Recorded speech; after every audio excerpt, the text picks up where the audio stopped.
tunggu hari ke? Dah berapa bulan sekarang? Adakah baru pregnant? Ataupun lagi sebulan, 2 bulan nak masuk labor room? Mesti rasa takut kan? Takut. Lagi-lagi kalau anak pertama.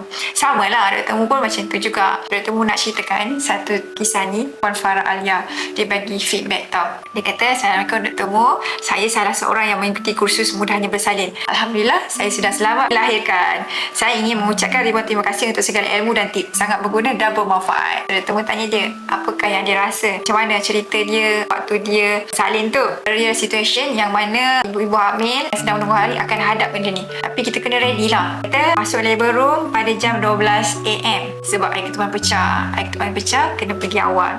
Kemudian kena induce dengan cara masuk ubat. Contraction semakin menekan-nekan dan terus amalkan teknik Dr. Mu. Dr. Mu ada bagi teknik-teknik lah apa nak buat. Lama menahan contraction akibat induce tapi bukaan masih 7 cm. Lama kelamaan bila bukaan mencapai 10 cm bersedia untuk melahirkan dan terasa ingin membuang air besar. Sekali lagi amalkan cara untuk push seperti yang diajarkan dan Alhamdulillah tepat jam 7 AM lahirlah baby girl saya ke dunia. Ya Allah ya Tuhanku. Macam Dr. Mu pula rasa macam Dr. Mu yang bersalin. So buat korang yang anak pertama nak rasa feeling tu, kita boleh faham siap-siap, kita nak rasa seronok feeling tu, korang boleh daftar kelas rahsia mudahnya bersalin dekat link di bawah. Daftar sekarang seat limited.